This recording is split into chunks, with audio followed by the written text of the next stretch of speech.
been keeping the porch light on for 9 years. 9 years of leaving it burning every night just in case one of them drove by. 9 birthdays I'd marked on the calendar and let pass like any other Tuesday. 9 Christmases of putting up a small tree for nobody. And then, on a cold morning in March, a thick envelope showed up in my mailbox with my son's wife's handwriting on the front. I thought maybe, finally, something had cracked open. I was wrong. 2 weeks later, in a country club ballroom outside Pittsburgh, my own children stood at a microphone in front of 120 people and did something I still have trouble saying out loud. I want to thank you for being here. If you've got a minute, tell me where you're watching from and what time it is where you are. It means something to me, more than you'd think. My story really starts on a Monday morning in my little ranch house in Erie, Pennsylvania. I woke up at 5:45, same as every morning, before the alarm clock even thought about going off. 38 years driving routes for the post office trains your body better than any clock ever could. The bedroom was still dark. I lay there a minute, listening to the radiator click, then reached for my glasses on the nightstand. My fingers found the photograph first. I keep it there, my wife Joan, in her blue church dress, at our daughter's high school graduation. Joan's been gone almost 11 years now, and I still touch that frame every morning before my feet hit the floor. I made coffee in the kitchen and stood at the window over the sink, the way I always do. The sky out toward Lake Erie was that hard winter gray that doesn't promise anything. Snow on the lawn from last week, dirty at the edges. I poured my coffee black into the same mug I've used since 1994, a chipped white one with the union logo printed on the side. My pension check from the Postal Service comes the 3rd of every month, after the mortgage I paid off in 2018. The utilities, the property tax, and the medicine for my blood pressure. I generally have enough left for groceries and to put a little aside. I'm not rich. I'm not poor. I'm a man who paid attention to where his money went for 40 years, and now I have what I have. The hallway off my kitchen has pictures up and down both walls. My daughter at 6 in her Halloween costume. A fairy princess with one tooth missing. My son in his Boy Scout uniform. All serious like he was running for office. The two of them and Joan at Niagara Falls when the kids were teenagers. Joan and me on our porch the summer before she got sick. I stood in that hallway with my coffee and looked at them like I do most mornings. I don't know what I'm looking for. Maybe a clue. Maybe a moment I missed where things started to slide. After breakfast, I walked, the way I always do. Down Lakeside past the Cardellos' house where the Christmas lights stay up till April. Over to Frontier Park, around the loop, and back. 45 minutes, give or take.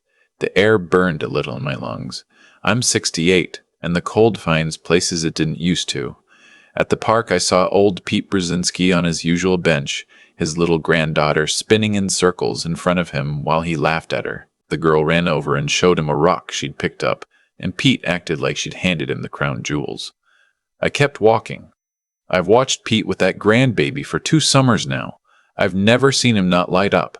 Joan used to talk about grandchildren in the hospice room. The morphine was confusing her at the end, but on her clear days she'd squeeze my hand and tell me, when Caroline has babies, you teach them how to make pancakes the right way. When Tommy has his, you take them fishing at Presque Isle. I promised. I remember promising. I remember meaning every word. She made me promise to be a presence in their lives, to not let what happens to old men happen to me, to keep showing up. I tried. God knows I tried. When I got home, there was mail on the floor inside the slot. Bills, a flyer for a roof company, and one envelope thicker than the rest. Cream-colored. Heavy paper. My name and address in a careful, looping hand.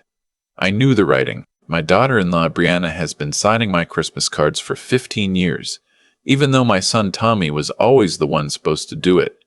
I took the envelope into the kitchen and sat down at the table before I opened it. Inside was an invitation. Cream and gold. The kind of paper you buy from a stationer, not a drugstore. You are warmly invited to celebrate the 40th wedding vow. Renewal of Caroline and David Markey. Saturday, April 19th, 6 o'clock. The Allegheny Highlands Country Club. My daughter and her husband were renewing their vows. 40 years they'd never been married. They'd been married 21. So I knew right then it wasn't really a vow renewal. It was something dressed up to look like one.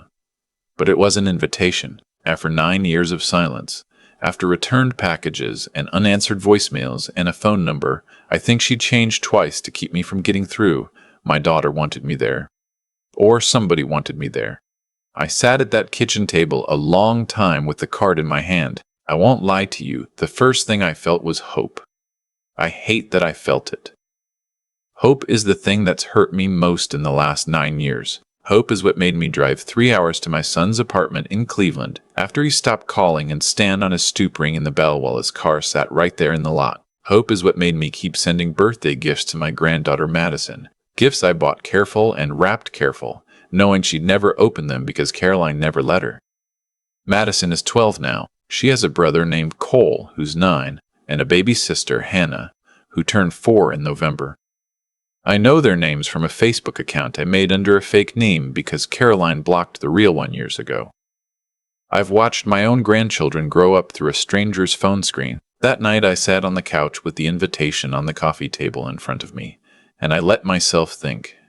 Not hope, just think. Why now? People don't reach out after 9 years without a reason. My daughter is 43. She married well, by which I mean rich. David runs his father's industrial supply company outside Pittsburgh. They have a house I've seen exactly once.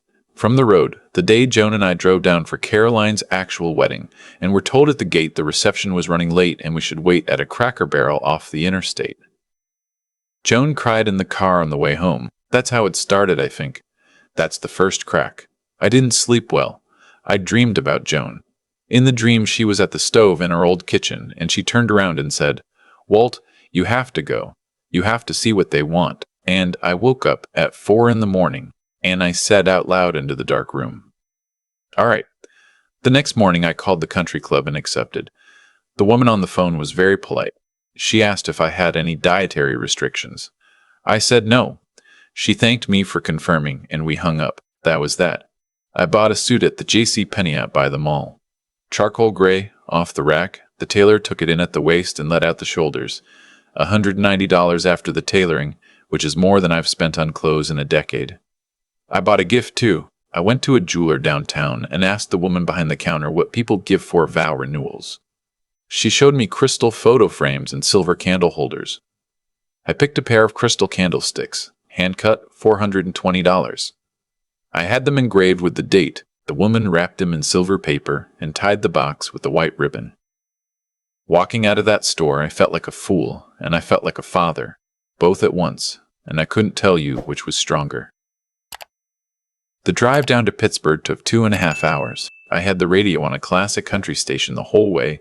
Merle Haggard, Patsy Cline, the kind of music Joan used to hum while she did dishes. I followed the GPS off the interstate, up a long winding road through woods that opened out onto a golf course you could see from a quarter mile away. The clubhouse sat up on a rise like a fortress. Gray stone, columns, a circle drive with a fountain in the middle. The fountain was running even though it was 40 degrees out. There was a valet in a red vest. I told him I'd park it myself if it was all the same to him, and he gave me a look, but pointed me to a lot on the side. I walked up to the front doors in my JCPenney suit with the candlesticks under my arm, and I won't lie to you, my hands were sweating. A man in a tuxedo opened the door for me. The lobby had a chandelier the size of a Volkswagen. A girl at a podium asked my name, and I told her, "Walter Linscomb." She ran her finger down a list, and her face flickered for just a second, the way Brianna's had in her handwriting on the envelope, and then she smiled the way they're trained to. "Of course, Mr. Linscomb. The Bayfield Ballroom, straight back and to the right." The ballroom doors were open. I stopped in the doorway and just looked. White tablecloths, centerpieces of white roses and greenery, a string quartet in the corner playing something soft and old. The guests, maybe 120 of them, stood in clusters with drinks in their hands. The women in dresses that cost more than my car. The men in suits cut so well they looked like a different species from me. The whole room smelled like flowers and money and a kind of perfume I couldn't identify but knew was expensive. I saw my daughter before she saw me. Caroline stood near the head table, a champagne flute in her hand, laughing at something a tall woman in green was saying. Her hair was up. She wore a cream-colored dress with a little beading at the shoulders. She looked exactly like Joan from behind. I had to stop and breathe for a second. Then she turned and saw me, and her face did something I'm going to remember for the rest of my life. It wasn't joy. It wasn't even surprise. It was a quick flicker of something like calculation. And then a smile snapped onto her face like a switch had been flipped. And she came across the room toward me with her arms half open. "Dad," she said. She didn't hug me. She did one of those air kisses to the side of my cheek. Her perfume was sharp and floral. "You made it. Thank you for coming all this way." "Sweetheart," I said, and my voice came out lower than I meant it to. She didn't ask about the drive. She didn't ask how I'd been. She didn't say it had been 9 years. She just gestured at the box under my arm and said, "You didn't have to bring anything. Let me have one of the boys put it on the gift table." A young man in a vest materialized out of nowhere and took the candlesticks out of my hands before I could say a word. "Where's Tommy?" I said. "He'll be here. Drink, Dad. Help yourself at the bar." And then she was turning, already drifting, calling over her shoulder, "Mingle, mingle, I'll find you later." And the room closed around her and she was gone. I stood in the doorway a few more seconds. Then I walked to a table in the back, near the kitchen door where the waiters came in and out, and I sat down.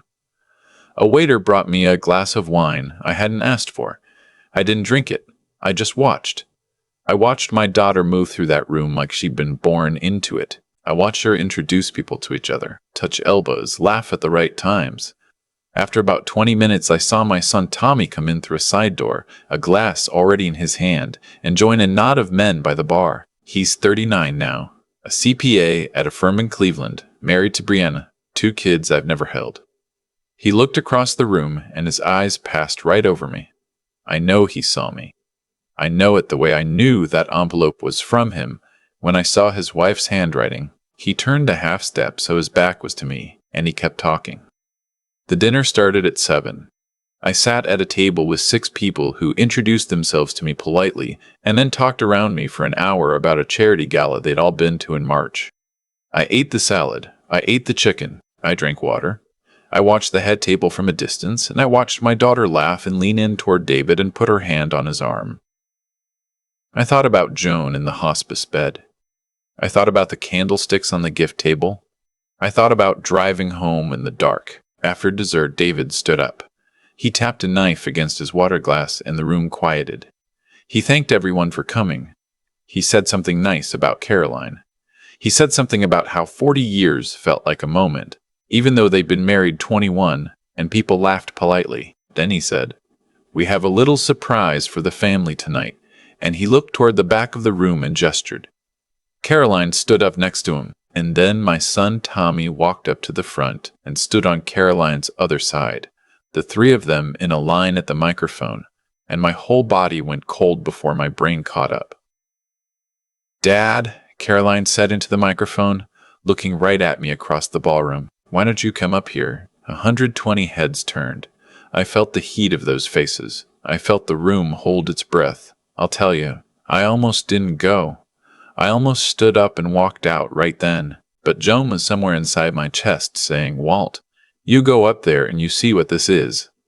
And I pushed myself up from the chair, and I walked across that ballroom on legs I couldn't really feel. The 3 steps up to the platform creaked under my weight. Caroline put her arm around my shoulders, the first time my daughter had touched me in 9 years, and her hand felt like a stranger's hand resting on a piece of furniture. "Everyone," she said. "This is my father, Walter. He's come all the way from Erie tonight." Polity applause. A little confused. "Dad's a retired postal worker," she said, and there was just the smallest hitch in the room, the smallest collective adjustment. He worked very hard his whole life to support our family. David took the microphone. "Caroline and I have been working on something," he said. "Some of you know we've purchased a property on Lake Chautauqua. We're building a family estate, a place for everyone, a legacy that'll outlast all of us." Murmurs of approval. "It's a substantial project. 8 bedrooms, full dock, the works. And we want it to be a family project, a multi-generational investment." My son Tommy stepped up. He had a folder in his hand. I hadn't seen him carrying it. He must have had it set aside somewhere. "Dad," he said into the microphone, his voice steady the way he used to read book reports out loud in our living room, We know about Mom's life insurance. We know what you got from Grandpa's farm when you sold it in 2012. We know what you've got in your savings and your CD at PNC. The room was completely still. I could hear the string quartet pack moving paper off stage. We're asking you here, in front of our friends and family, to invest in the Lake Chautois property. $400,000 buys you a permanent stake. You'd have visitation rights to the property. You'd see the grandkids during summers. You'd be part of this family again. There it was. The whole 9 years collapsed into one sentence. Caroline's arm was still around me. Her hand was on my shoulder.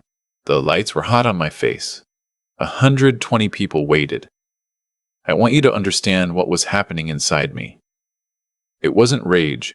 It wasn't even sadness exactly. It was a kind of quiet, the way the air gets quiet right before a snowstorm.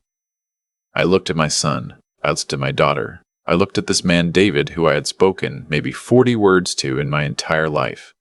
And I understood, finally, fully, the way you understand a thing you've been refusing to look at, that they had not forgotten me. They had chosen. For 9 years they had chosen.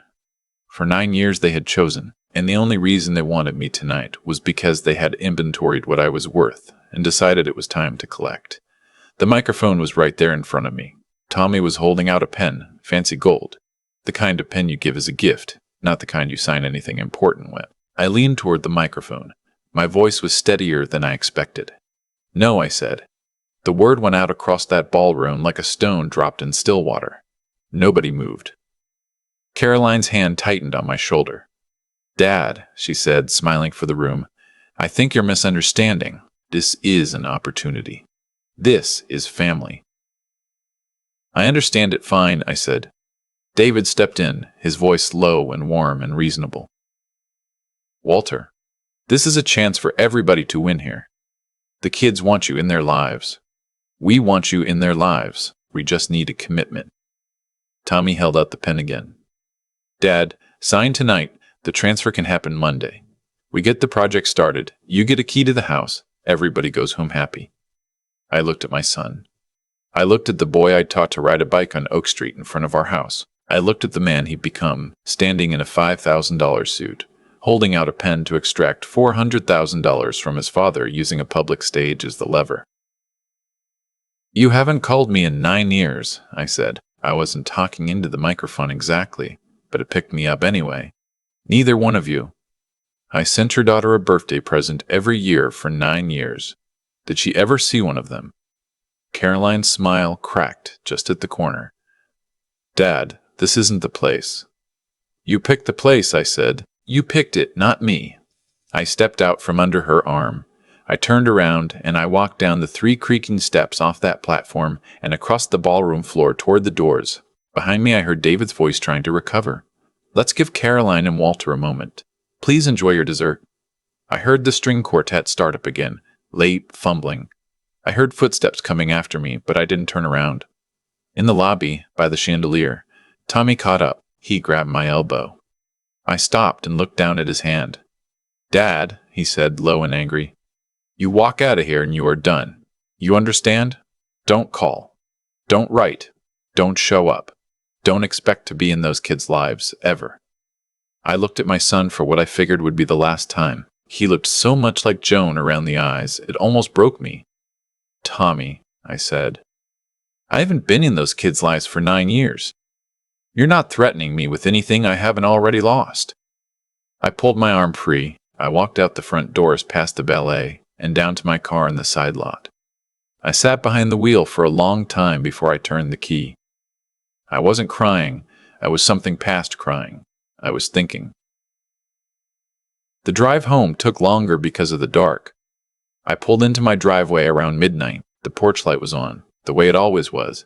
I unlocked the front door and went inside and sat at the kitchen table in my JCPenney suit, and I started a list on the back of an electric bill. I sat at that table until almost 4 in the morning. I made columns, things to do, people to call, steps in order.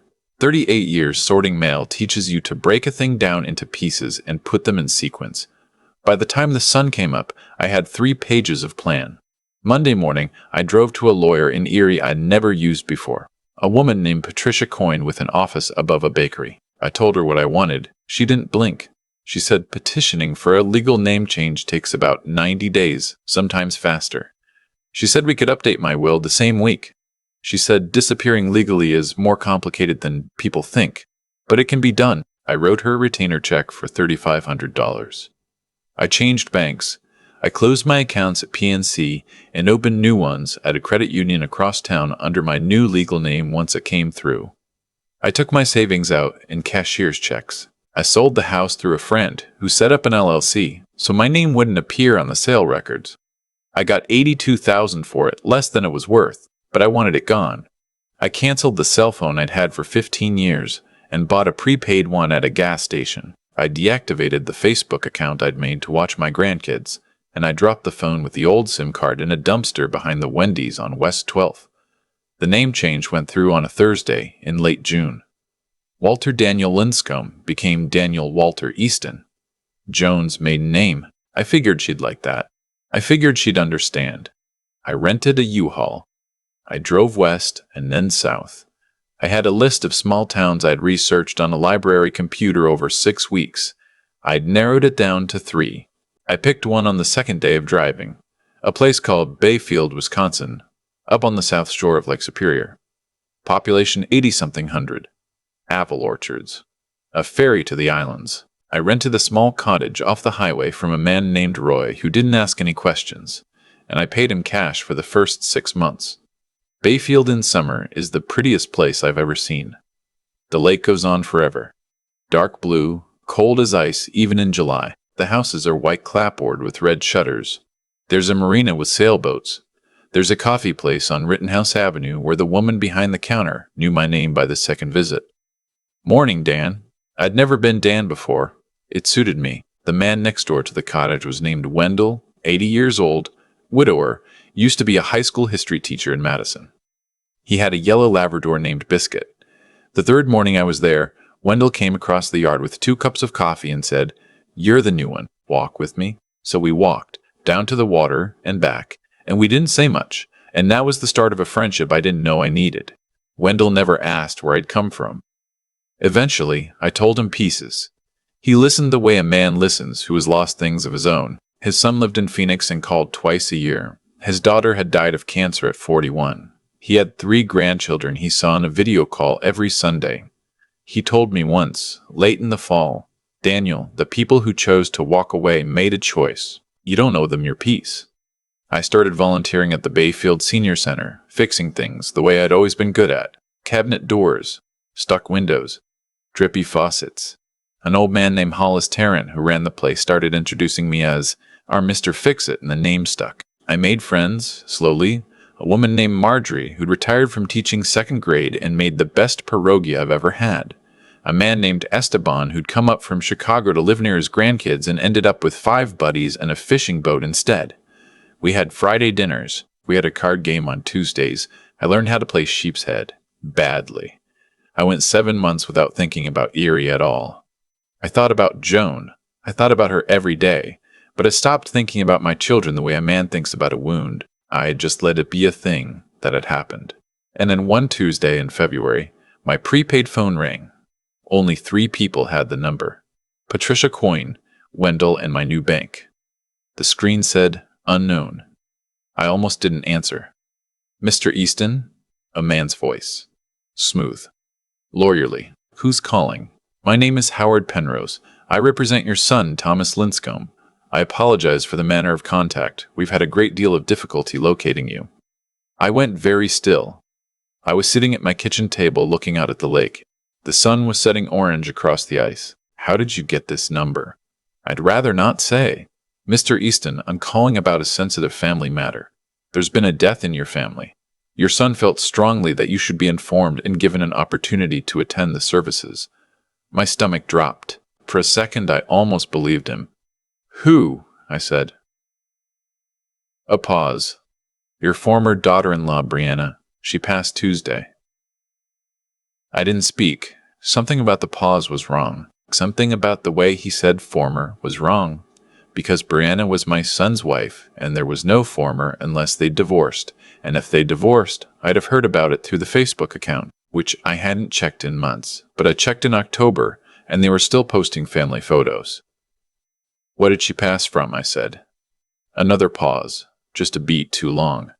I'm not at liberty to share medical details over the phone. The family asks that you come to Cleveland as soon as possible. There's also a small matter of paperwork. Brianna had named you in a contingent provision in her will related to the children's trust. It requires your signature. I sat there and I felt that cold quiet I'd felt at the country club. The same kind. The kind that comes before snow. Mr. Mester. Penrose, I said. My daughter-in-law is not dead. You're lying to me, and you're not even very good at it. Tell my son if he wants to talk to me, he can come find me himself. Don't call this number again. And I hung up. I sat there a long time after. Wendell came over an hour later with a plate of pot roast, and we ate in front of the fire. I told him what had happened. He shook his head slow. They don't stop, do they? No, I said. I guess they don't. 3 weeks later, a sheriff's deputy knocked on my door with a summons. My son and daughter had filed a civil suit against me, alleging intentional infliction of emotional distress, abandonment of grandparent relationships, and breach of a verbal commitment I had supposedly made at the country club. The case was filed in Pennsylvania. I had 30 days to respond. I called Patricia Coyne. She read the filing and she laughed. Not a mean laugh, a tired one. Daniel, she said, this is harassment dressed up in a suit. They have no case, but you can't ignore it. You'll have to come back and sit through a hearing. So in May, almost a year after I'd left, I drove back to Erie. I stayed at a Hampton Inn. I wore my JCPenney suit, the same one. The hearing was in Erie County Court in front of a judge named Marlena Eisenstadt. Patricia sat next to me. My son and daughter sat at the other table with a man I assumed was Howard Penrose. I didn't look at them. I looked at the wood grain of the table in front of me. Their lawyer made the case. He used words like emotional withdrawal and unilateral severance and trauma to minor children. He made it sound like I had abandoned them. He made it sound like the country club incident had been a sincere offer of reconciliation that I had rejected out of spite. Patricia got up. She had photocopies, phone records from the Postal Workers Union credit card for the last decade, showing dozens of calls I'd placed to my son's and daughter's numbers, none of them returned, tracking confirmations from the post office for every gift I'd ever mailed to my grandchildren. 27 packages, every one of them either refused or never acknowledged. Bank statements showing the gifts I'd bought. $400 to $500 a year for 9 years. Voicemails I had saved on my old phone, transcribed and notarized. Then Patricia called me to the stand. I'd practiced what I wanted to say. When the moment came, I forgot most of it. I just told the judge the truth. I told her about Joan in the hospice bed. I told her about the promise. I told her about the porch light I'd kept burning every night for 9 years. I told her about Madison's 12th birthday last November, when I'd put a card in the mail and watched the tracking page on the post office website until it said delivered, and then waited 2 weeks and saw it had been returned to sender. I told her I had 3 grandchildren whose voices I had never heard. I told her my son had threatened me in a country club lobby and my daughter had put her arm around me on a stage for the first time in 9 years, for the sole purpose of asking me for $400,000 in front of strangers. I looked at my son and daughter when I said the last part. Tommy was looking at the table. Caroline was looking at me, and for the first time I saw something in her face that wasn't calculation. I don't know what it was. I'm not sure I want to know. Patricia rested. The other lawyer had nothing. The judge asked him if he had any rebuttal. He said no. Judge Eisenstadt took her glasses off and rubbed her eyes. Then she looked at Tommy and Caroline. This is one of the more remarkable cases I have seen this year, she said, and not in a good way. The plaintiffs have presented no evidence of any abandonment by Mr. Easton. The evidence shows the opposite. The plaintiffs have presented no evidence of a verbal contract. The evidence shows what appears to be a coordinated effort to humiliate and coerce an elderly man into a financial transfer. I am dismissing this case. I am also issuing a no-contact order in Mr. Transfer, Easton's favor. If either plaintiff or any agent of theirs contacts Mr. Easton again, I will hear it personally. The gavel came down. I felt Patricia's hand on my shoulder. I felt the air come back into my lungs. In the parking lot afterward, Caroline tried to catch me. She came running across the lot in heels with her arms half up the way she had at the country club. She caught me at the door of my rental car. "Dad," she said. She was crying, and this time it wasn't the practice kind. "Dad, please. I made a mistake. I made a mistake. I made a lot of mistakes. Just give me a chance to fix it." I looked at my daughter. I looked at the woman my baby girl had become. I thought about the candlesticks I'd bought her, sitting probably in a closet somewhere or sold off. The date of her real wedding engraved on the bottom that she didn't even know. "Caroline," I said, "I forgive you. I want you to hear that. I do. But forgiveness isn't a key. It doesn't unlock anything. It just means I'm not going to carry this around anymore. You're going to have to carry it yourself." She was crying harder. "Dad, the kids, tell them about me when you're ready," I said. "Tell them the truth. If they want to find me someday when they're grown, they can. I'll be findable to them. But not to you. Not anymore." I got in the car. I drove to the Hampton Inn. I checked out the next morning, and I drove back to Bayfield. That was 3 years ago. I'm 71 now. I have a dog. A mutt named Captain I got at the shelter in Ashland when Wendell convinced me a man living alone needs a creature to talk to. Captain follows me everywhere. He sleeps on the rug by my bed. He sits at my feet when I have coffee in the morning. He's the most loyal soul I've ever known, and he asks nothing of me except for a walk and a scratch behind the ears. Wendell passed last spring. Heart, in his sleep. I sat with his son in Phoenix on a video call, and we cried together. Two men who loved the same old man. The senior center named the new workshop after him, the Wendell Brock Memorial Repair Shop. I run it, Tuesday and Thursday afternoons.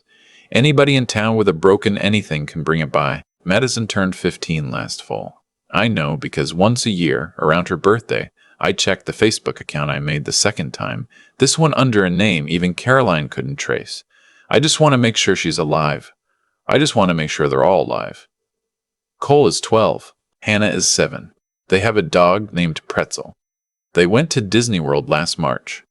Madison plays soccer. Cole likes to draw. Hannah lost her 2 front teeth at the same time, and her smile is the spitting image of Joan's smile when she was a girl. I don't know if they'll ever come find me. I don't know if Caroline will tell them the truth. I made my peace with that a long time ago. Here's what I want to say to whoever's listening. If you're sitting in a quiet house tonight, if you've been waiting on a phone call that doesn't come, if you've sent gifts that disappear into the silence, I want you to hear me. The light you've been keeping on for them, it's not theirs to claim anymore. It's yours. You can turn it off. You can turn it on for somebody else. You can sit by it and read a book and pet a dog and listen to the lake. You don't owe a child who erased you anything more than you've already given. You gave them everything once. That was enough. That was always enough. The hardest thing I ever did was stop waiting. The best thing I ever did was let myself be found by people who wanted to find me. Wendell, Marjorie, Esteban, Hollis, Roy, who never asked questions. A whole little town that knew me as Dan, and didn't need to know any more than that. If this story sounds like yours, please leave a comment. Tell me where you are. Tell me what time it is where you sit. We are not as alone as they make us feel. There are more of us than there are of them, and we are still here, and we are still worth something. Choose yourself. It's not too late. It is never too late. Thank you for listening. If you'd like to hear more stories like this one, subscribe and stay close. There's more coming. There's always more coming. We're going to keep telling these stories until every old man and woman sitting in a quiet house knows they aren't the only one. Take care of yourselves. And turn that porch light off if you need to. It's all right. I promise. I sit out on my porch most evenings now, with Captain at my feet and the lake going gray, and then black in front of me. And I think about how a man gets to where I got. Nothing in my life happened by accident. Not the good and not the bad. Caroline didn't stop calling me one Tuesday out of the blue. It started years before, in 1,000 little moments where I told myself it was nothing. The wedding I waited out at a Cracker Barrel. The voicemails she let stack up. The Christmas she said the kids had the flu. And the next Christmas, and the one after that. Every silence I accepted made the next silence easier for her to give. I taught my own daughter that I would always be there no matter how she treated me, and she believed me, the way children believe what we show them. That's the part I have to own. But owning my part doesn't mean carrying theirs. Tommy chose the country club. Caroline chose the microphone. They made grown choices with grown consequences, and the consequence was a father who finally said no. Cause and effect doesn't stop being true just because the people on the wrong end of it are your own blood. What I learned in Bayfield, slow as molasses, is that a good life isn't built on the people who took your love and walked off with it. It's built on the people who showed up. Wendell across the yard with 2 cups of coffee. Marjorie with her pierogi. Roy, who never asked a question I wasn't ready to answer. I gave my children 40 years, and they gave me back a stage and a pen. I gave Wendell 2 years, and he gave me back a reason to get up in the morning. The math isn't fair, but the math is honest, and a man my age has no business pretending it's anything else. If I could tell my younger self one thing, it would be this.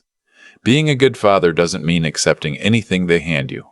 The strongest thing a parent can do sometimes is hold a line. The wisest thing a man can do is look at who is actually in the room with him and pour himself into those people, not into the ghosts of the ones who chose to leave. And the bravest thing, the part that took me 9 years to learn, is to walk away from a love that has become a one-way road, without bitterness, without a backward glance, with your dignity still in your own 2 hands. Captain just put his head on my boot. The light over the marina just came on. Somewhere out there, my grandchildren are growing up without me, and I won't pretend that doesn't ache. But the ache is mine now. It belongs to me, not to them, and I've made my peace with carrying it. If you're listening tonight and you recognize yourself in any of this, please hear me. Your worth was never theirs to measure. It was always yours.